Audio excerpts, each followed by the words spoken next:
Hello, and welcome to another episode of Dave's Delights. And as always, I'm Dave, and I'm delighted to have you here today. So, what we're going to do today is something that's really fun.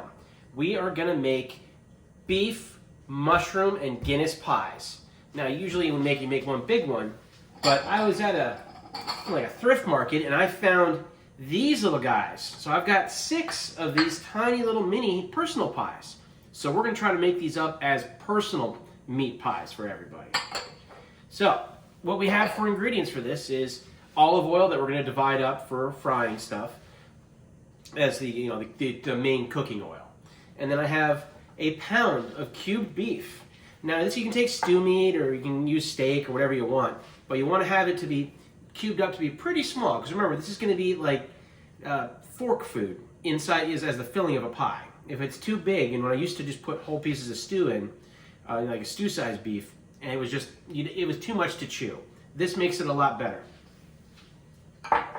There's a white onion, chopped. 2 slices of bacon that we've chopped up. A carrot sliced. That's a big carrot. A third of a pound of mushrooms. Now I'm using 2 mushrooms today. I'm using creminis. You can use white button mushrooms as well. But because it's my wife's favorite mushroom, it's inside my mushroom holder here. I also have some maitake, which is called hen of the woods. Now this has got almost like a chickeny flavor, but it's a more meaty flavored than your typical mushroom, and it'll add some more to this pie. And I'm actually salivating thinking about it right now. So that's in there as well, and that's all chopped up so that it's in nice mouth-sized pieces. We have a third of it's like a full clove of garlic minced. A tablespoon and a half of flour. A teaspoon of sugar. And a half a teaspoon of cornstarch, which we may or may not need.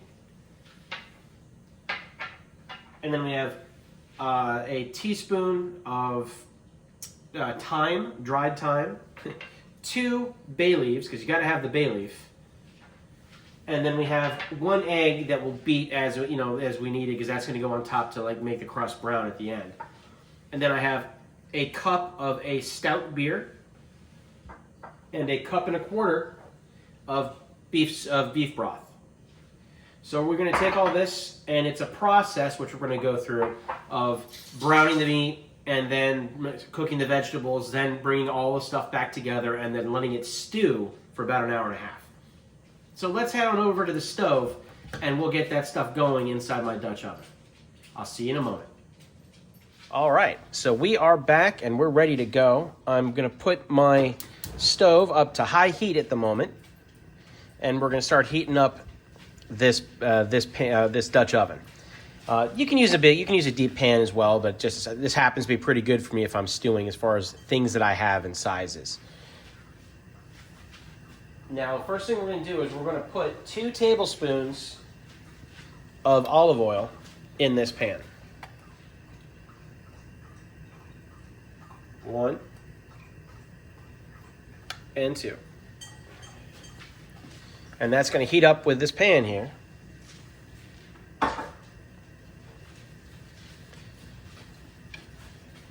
And then we're going to start adding the chunks of beef. And we're going to brown this beef. So you want to get it down on the bottom of the pan and just spread them out. And you don't want to crowd it too much. You want to leave a little bit of room, because you're going to be moving this stuff around and browning it. And so you end up doing this in a bunch of batches. So you brown all of these. It probably, just with a pound in this size, I would say probably 2 to 3 batches you'd be able to get it done.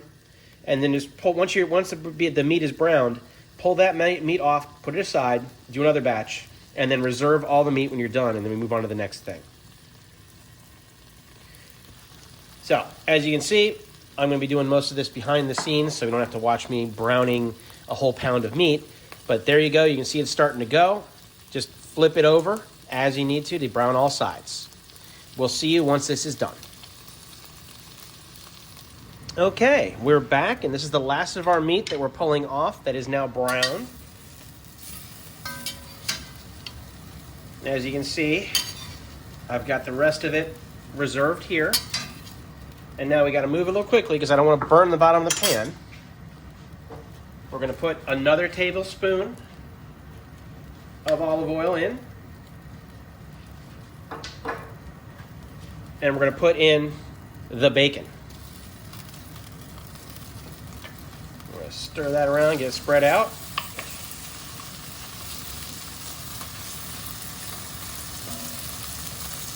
And we're going to let this bacon sizzle until it gets nice and crispy. Once it's crisped up, we're going to start adding vegetables. But this will probably take, 3 to 5 minutes, and we'll get back to you as soon as we get to that point.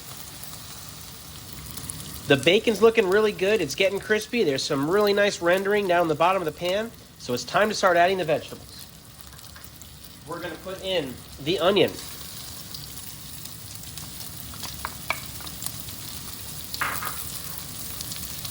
The carrot.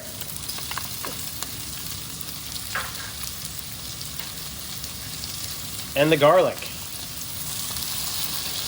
And give this a real good stir.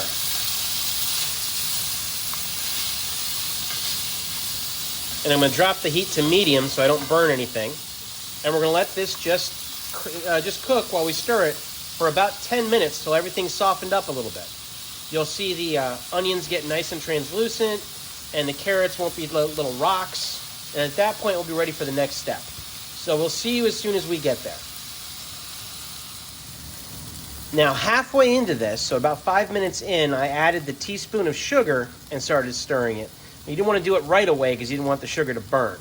But now, as you can see, everything's golden brown, looking really nice. All the grease from the bacon has been absorbed by the vegetables. And this is now ready to add some flour to. So we've got that tablespoon and a half of flour. And we put that in. And we're going to stir this all together until that's incorporated real nice.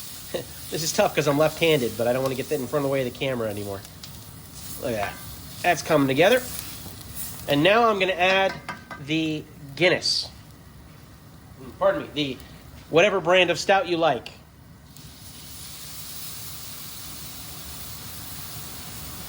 And we'll start stirring that really well. We're going to let that deglaze this pan somewhat, get this good stuff off the sides. Yeah. Now we got to add in the beef stock. And keep stirring. See that, because I got a nice white pan here, you can see how all that stuff is coming off the sides now. We want to get that back into the stew. And we're now going to add the beef back in and the mushrooms.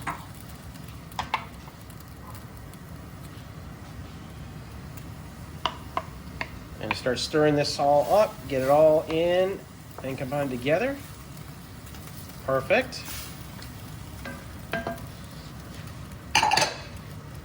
And now we're going to add the thyme and the bay leaves. And get that all stirred together really nice. Make sure you keep on scraping the sides while you can here. And then we're bringing this up to a boil. As soon as it boils, you're going to drop it to a simmer, put a lid on it, and let it simmer for an hour and a half. And then we will see you when we're done with that.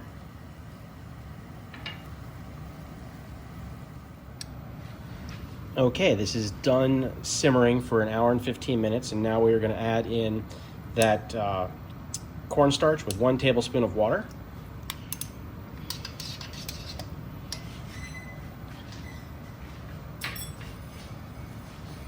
And we are stirring this in, and we're going to bring it back to a simmer for 15 minutes so that it can thicken. And I'll see you back once it's nice and thick. Perfect. This is now nice and thick and ready to go inside a pie pan. We'll see you back around at the front of the kitchen. Okay, now we're into final preparations. We're going to take this scoop of stew, and it's going to go into this pie pan that I've already put a pastry sheet down into. Now I made this dough, but you by all means can and should just buy it at the store if you're not really good at making pie crusts, because this has been one heck of an issue. I'm going to take my 6-inch round, which is on top here, and now I'm going to press all these corners together along the edge, so I seal this in. And then I'm going to take my knife and go along the edge of the pan. That's all cut free. Press, press, press, press, press, make it all locked in. And I got to do 2 slashes. 1 slash, 2 slashes to allow air to let steam to vent. Now this is going to go into a 350-degree oven with its friends. Alexa, stop timer. It's going to go into a 350-degree oven with its friends, and we'll see what it looks like at the end. But the last thing you want to do before you put them in the oven is take that egg that you beat earlier, that egg wash, and we're going to wash the top of this pastry so it'll brown up real nice. Yeah, look at that. So that is going to go into the oven, and we'll see it when they come out. See you soon. Okay, we're down to the last steps here. These 2 sheets of pies are going into a 350-degree oven, and we're going to leave them in there until the crusts are brown, which should be 30 to 40 minutes, but since these are smaller, it might take a little bit less. So we just got to kind of keep an eye on it.